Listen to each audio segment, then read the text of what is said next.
السلام الله عليكم ورحمة الله وبركاته dhageystayaal kusoo dhawaada barnaamijka ciyaaraha Nasr Xasan Maxamed Nasrin ayaa la socodsiin doonto barta ciyaaraha.com nawaad kala socon doontaan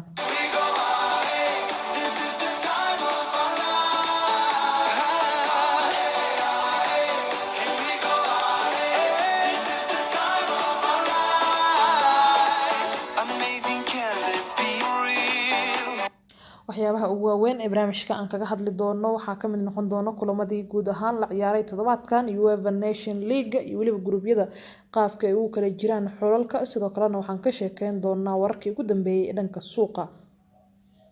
mar kale kusoo dhawaada barnaamijka ciyaaraha ee barta ciyaaraha iyo waliba Nasriin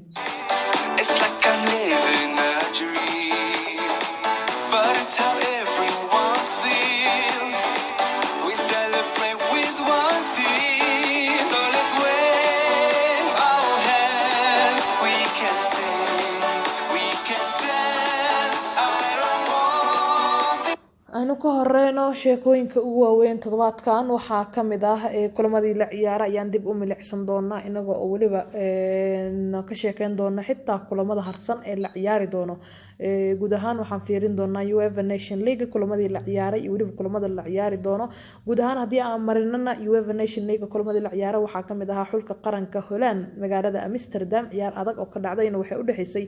xulalka qaranka Faransiiska iyo waliba xulka qaranka Netherland ayaana ku badiyay ciyaartaasi 2 gool iyo eber xulka qaranka Holland ama Dutch-ka waxaa 2 gool u dhaliyay ciyaartooyda kala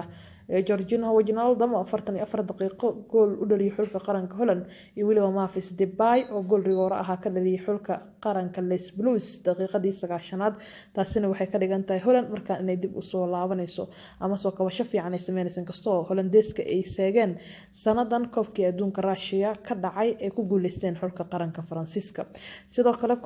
Holland kulanka soo aadan waxay la ciyaari doonaan xulka qaranka Jarmalka iyagoo waliba Berlin booqan doono kulankaasina wuxuu noqon doonaa kulanka xiga ee Holland ay ciyaari doonto groupka ee ciyaar waxa ku wada jira xulalka qaranka Holland Faransa Germany waliba waxaad moodaa xulka qaranka Holland in uu bandhigahan aad u sareeyo waliba uusan xumeyn sidoo kale kulamadii la ciyaaray waxaa kamid ahaa Belgium kana Iceland iyo 2 gool iyo eber kaga badiyay waa toddobaadkan kulamadii UEFA Nation League laga ciyaaray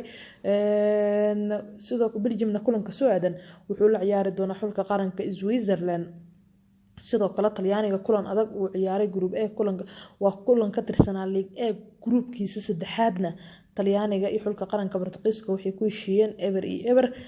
sidoo kale kulamadii toddobaadkan la ciyaaray waxaa kamid ahaa League A groupkiisa afraad in ciyaar adag u dhaxeysay xulka qaranka Croatia iyo xulka qaranka Spain 3-2 ay ku soo dhamaatay Croatiankana kulanka soo aadan Wembley iyo booqan doonaan xulka qaranka 3 libaax ay la ciyaari doonaan 3 libaax toddobaadkan ma ciyaarin kulan UEFA Nation League kaliya waxay soo ciyaareen kulan saaxiibtinimo ay soo dhaweeyeen xulka qaranka Mareykanka marka aan fiirno League B groupkiisa koowaadna kulamadii ka dhacay waxaa kamid ah xulka qaranka Slovakia ayaa soo dhaweeyay xulka qaranka Ukraine ciyaartoodan waxay ku soo dhamaatay 4 gool uu ku awood sheegtay xulka gurigiisa lagu ciyaarayay ee Slovakia Ukraine kana waxaad moodaa bandhigahan aad u liitaa marka loo fiiriyo guul daradii ay kala kulmeen xulka qaranka Slovakia sidoo kale Czech Republic oo ka tirsan isagana League B groupkiisa koowaadna wuxuu la ciyaari doonaa xulka qaranka Slovakia kulanka soo aadan Czechna toddobaadkan ma ciyaarin kaliya kulan saaxiibtinimo ay la ciyaareen xulka qaranka Poland kulankaasina gool iyo eber ay ku soo badiyeen xulka qaranka Czech waliba ayaga oo joogeen carada Boolishka sidoo kale League B groupkiisa labaad ciyaarihii ka dhacay waxaa kamid ahaa xulka qaranka Turkiga isagoo gurigiisa ku sugan wuxuu qasaare kala kulmay xulka qaranka Sweden ciyaar gool iyo eber ku soo dhamaatay Swedishka ay ku soo adkaadeen marka Swedishka waxaan xasuusanaaba koobkii adduunka bandhigii ka sameeyeen ilaa haata looma gali karo xulka qaranka Swedishka sidoo kale League B groupkiisa saddexaadna ciyaar ayaa ka dhici doona inkastoo ciyaarihii dhacay ay kamid yihiin kulankii dhexmaray toddobaadkan xulka qaranka Austria iyo xulka qaranka Bosnia Herzegovina ciyaartooda waa la isku mari waayay eber ayay ku kala baxeen kulanka soo aadanna Austria wuxuu la ciyaari doonaa xulka qaranka North Ireland toddobaadkan wax ma ciyaarin UEFA Nation League maadaama uu kulan saaxiibtinimo xulka qaranka Republic of Ireland uu la soo ciyaaray markaan fiirino League B groupkiisa afraad ciyaarihii ka dhacay toddobaadkan xulka qaranka Wales gurigiisa isagoo ku sugan khasaare wuxuu kala kulmay xulka qaranka Denmark. Haddaba ha iloobin Denmark waxaan ku xasuusanaa koobkii adduunka bandhigii quruxda badnaa ay ka sameeyeen Danishkana 2 gool ay kaga soo badiyeen xulka ka tirsan dhulweynaha Britain. sidoo kale Danishka kulanka soo aadan waxay la ciyaari doonaan xulka qaranka Ireland aan fiirino. sidoo kale League C groupkiisa koowaadna waxaa wada ciyaaray xulalka qaranka Albania iyo Scotland ayaana 4 gool ku badiyay. League C groupkiisa labaadna waa League C groupkiisa labaad dabcan kulamadii ka dhacay waxaa kamid ahaa Greek wuxuu soo dhaweeyay Finland gool iyo eber ayuu kaga badiyay. Hungary-na wuxuu gurigiisa ku casuumay xulka qaranka Estonia balse khasaare 2 gool iyo eber waa guul 2 gool iyo eber ayuu ka gaaray. kulamada soo aadanna Greek wuxuu soo dhaweyn doonaa Estonia halka xulka qaranka Hungary iyo Finland ay isku dhagan yihiin. League C groupkiisa saddexaadna kulamadii laga ciyaaray toddobaadkan labadii kulanba barbardhac min 1-1 ah ayay ku soo baxeen oo wada natiijo ah. Qobrus iyo Bulgaria 1-1 ayay galeen. Slovenia iyo Norwayna 1-1 ayay galeen. kulamada soo aadanna Bulgaria iyo Slovenia ayaa wada ciyaari doona. Qobrusna gurigiisa wuxuu ku soo dhaweyn doonaa xulka qaranka Norway. haddii aan fiirno League C groupkiisa afraadna xulalka qaranka Montenegro iyo xulka qaranka Serbia kulan ay ciyaareenna Serbianka ayaa ku badiyay 2 gool iyo gool halka Romania 3 gool iyo eber ay kaga badiyeen xulka qaranka Lithuania. League D oo ah groupka ugu dambeeyana kulamadii laga ciyaaray waxaa kamid ah Kazakhstan iyo Latvia barbardhac 1-1 ayay galeen. Andorra iyo Georgia 1-1 ayay ku heshiiyeen balse kulamada soo aaday haddii aan fiirno isla groupkaas Andorra Latvia ayay soo dhaweyn doontaa Georgia Kazakhstan. League D groupkiisa labaadna kulamadii ka dhacay waxaa kamid ahaa toddobaadkan Luxembourg Belarus ayuu khasaare 2 gool iyo eber kala kulmay. San Marino gool iyo eber khasaare ah wuxuu kala kulmay xulka qaranka Moldova. kulanka soo aadan isla groupkaas kulamada soo aadanna Moldova iyo Luxembourg ayaa wada ciyaari doona. San Marino wuxuu soo dhaweyn doonaa xulka qaranka Belarus. League D groupkiisa saddexaad kulamada laga ciyaaray waxaa kamid ahaa toddobaadkan Azerbaijan 2 gool iyo eber ay kaga badiyeen xulka qaranka for Iceland halka Maltana khasaare 5 gool iyo eber ay kala kulmeen xulka qaranka Kosovo. Group D waa League D groupkiisa afraadna kulamadii ka dhacay waxaa isagana sidoo kale kamid ahaa ciyaartii dhexmartay xulalka qaranka Gibraltar iyo xulka qaranka Armenia waxayna ciyaartaas ku soo dhamaatay 6 gool oo Armenia Gibraltar ku dhuftay iyo 2 halka xulka qaranka Liechtenstein iyo ciyaar dhexmartay Macedonia 2 gool iyo eber kaga badiyeen xulka qaranka Liechtenstein oo gurigiisa lagu ciyaaray. kulamada soo aadan groupkaas hadii aan fiirnana Macedonia waxay soo dhaweyn doontaa xulka qaranka Gibraltar. Armeniana waxay aadi doonaan xulka qaranka Liechtenstein. waa guud ahaan kulamadii laga ciyaaray UEFA Nation League iyo kulamada laga ciyaari doono.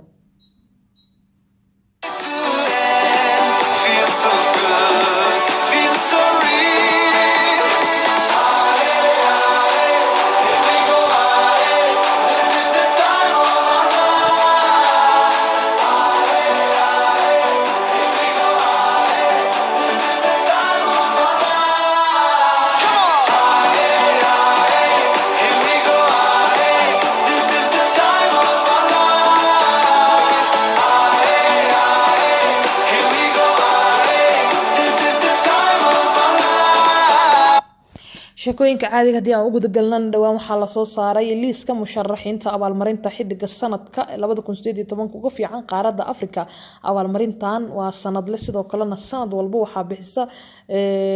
BBC-da iyada oo waliba cod bixin la sameeyo taasi ugu dambeyntiina uu xidig ku guuleysto xidiga ugu wanaagsan waa xidiga ugu wanaagsan guud ahaan qaaradda Yurub waxaana lagu magacaabaa abaalmarintan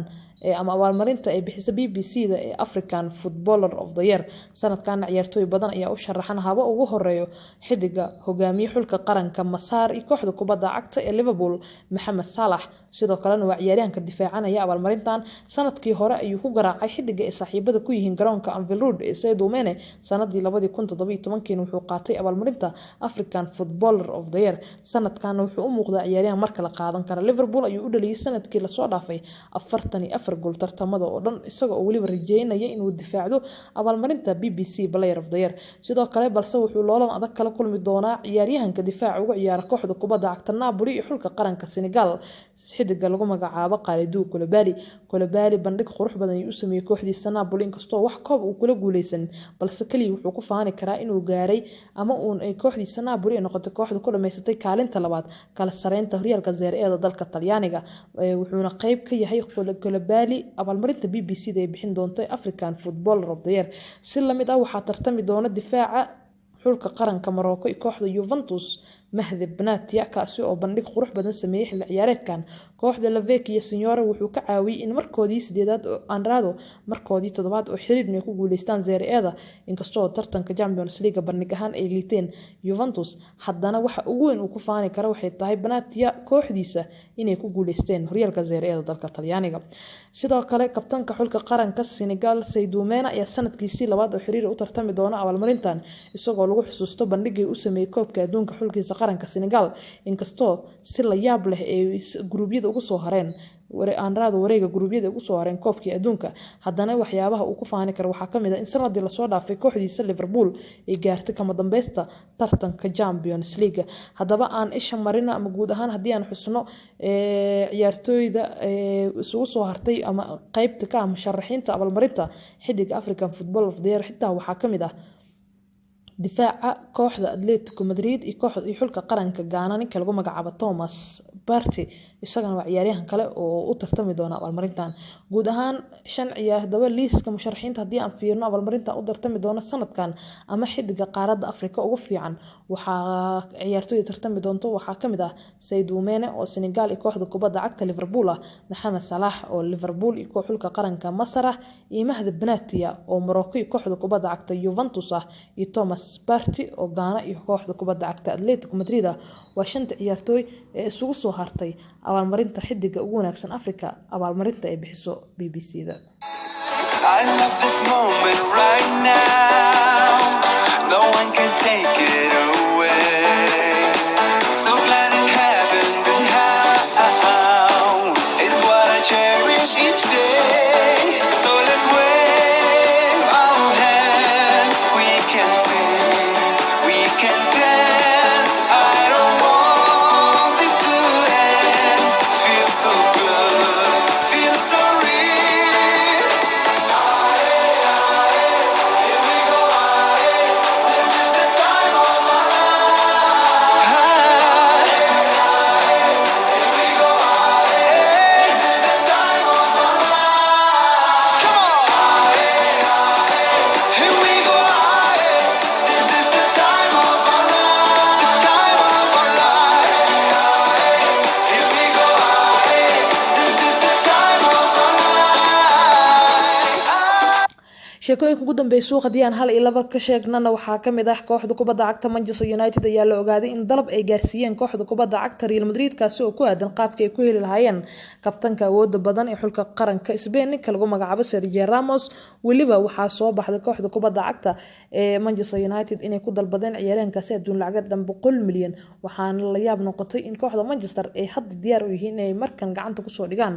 xidigii hore ee kooxda Zavil xidiga lagu magacaabo Sergio Ramos si lamida waxaa soo baxay war ama waxaa soo xoogeysanay wararka ku aadan Ousmane Dembele inuu ku soo wajahan yahay gobolka Marseille gaar ahaan garoonka Anfield Road ee ku ciyaarto kooxda kubadda cagta Liverpool Ousmane xilli ciyaareedkii la soo dhaafay wuxuu ka imaaday garoonka Signal Iduna Park ee ku ciyaarto kooxda Borussia Dortmund xidigana wuxuu noqday ugu dambeyntii ciyaaryahan aan la qabsan kooxda Barcelona inkastoo uu yahay ciyaaryahanka labaad ee ugu qaalisan taariikhda Barcelona ee la soo wareegaan marka laga soo tago xidiga lagu magacaabo Philippe Coutinho kaasoo ah kan ugu qaalisan Barcelona ay soo iibsadaan sidaas oo ay tahay ciyaaryahankan wuxuu u muuqdaa mid wali aanan kalsooni xoogan ka helin kooxda ka imaada gobolka Catalan ee Barcelona inkastoo ciyaaryahankan kooxda Barcelona ay u keensadeen in uu buuxiyo booskii uu baneeyay xidiga lagu magacaabo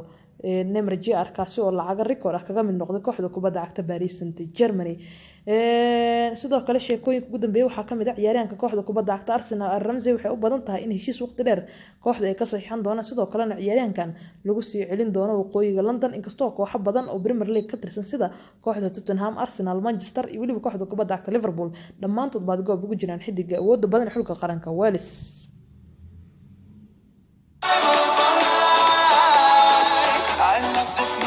guud ahaanna waxaa halkaas iiga barnaamijkii ciyaaraha waa Nasra Xasan Maxamed Nasriintan intaan dib isaga maqli doonana waxaan idinkaga tagayaa sidaa iyo nabadgelyo Right now, no one can take it